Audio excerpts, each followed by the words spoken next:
You're working right now and earning money. You think you're building savings. But what if there's something they never told you? What if the system is built in a way that pushes you back the harder you work? Throughout history, people didn't become poor just because of taxes.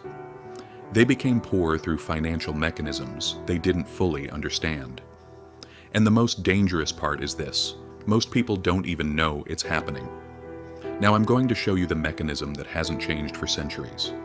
Governments say they work for your financial freedom. They promise stability, growth, and opportunity. They present everything as if it's for your own good. But history asks you to look a little closer.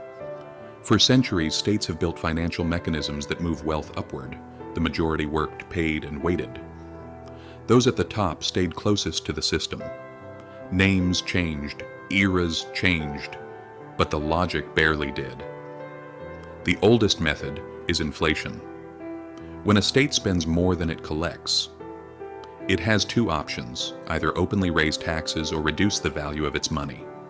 Ancient Rome chose the second path. They reduced the silver content in their coins, but from the outside, everything looked the same. By the time people realized, it was too late. Prices rose, savings lost value, purchasing power fell. Today, no one is emptying silver from coins, but the money supply expands. The method has modernized. The result has not changed. Inflation reduces the real value of government debt, but it also reduces the real value of your savings. This is not a mistake. This is how the system works. In the Middle Ages, kings asked merchants for loans. Asked isn't the right word. Most of the time, it was mandatory. Refusal had consequences. Repayment was uncertain. Patriotism and duty were used as justification, but compulsion stood in the background. Later, things became more institutional. States borrowed from wealthy investors and guaranteed interest payments through taxes. The wealthy earned safe returns. The taxes that paid that interest came from the public. This is how the system became formalized: limited risk, guaranteed return. The broader population pays the bill. Today, the picture is not very different. Budget deficits grow. Governments borrow. Investors buy bonds. Politicians say it is necessary for growth and security. But when it's time to pay, the burden usually moves downward through higher taxes, reduced social benefits, or inflation. In 2008, we saw this clearly. Banks took massive risks. The system was on the verge of collapse. Governments announced huge bailout packages. Who provided the money? Taxpayers. Large institutions survived and even grew bigger. Society absorbed the losses. The message was stability.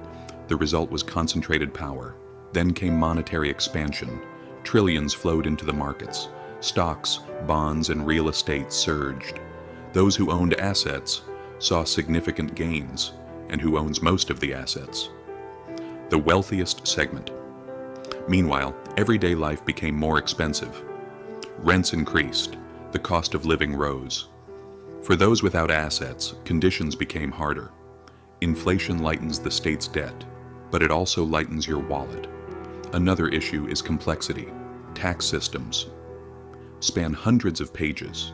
Financial products are complicated. Government budgets are filled with technical language. The more complex the system becomes, the harder it is to follow. And what you cannot follow, you struggle to question. War financing works the same way. Bonds are sold as a patriotic duty. Investors receive guaranteed returns. The war ends, the debt remains. For centuries, a pattern repeats. Reduce the value of money, borrow in the name of the people, keep the profits private, spread the losses across society, and present it as a necessary step. This is not a conspiracy story. It is about how incentives work. States need revenue. Financial elites stand closest to money creation and debt markets. The system protects itself first. If you don't know economic history, it is hard to see this cycle, so look beyond the headlines. When a new policy is announced, ask, who benefits first? Try to truly understand what inflation does. Build assets that can resist the loss of purchasing power, and never assume the system automatically operates in your best interest. financial mechanisms return in similar forms. If this perspective feels different to you, good, because financial education is no longer an optional extra, it is a form of self-protection.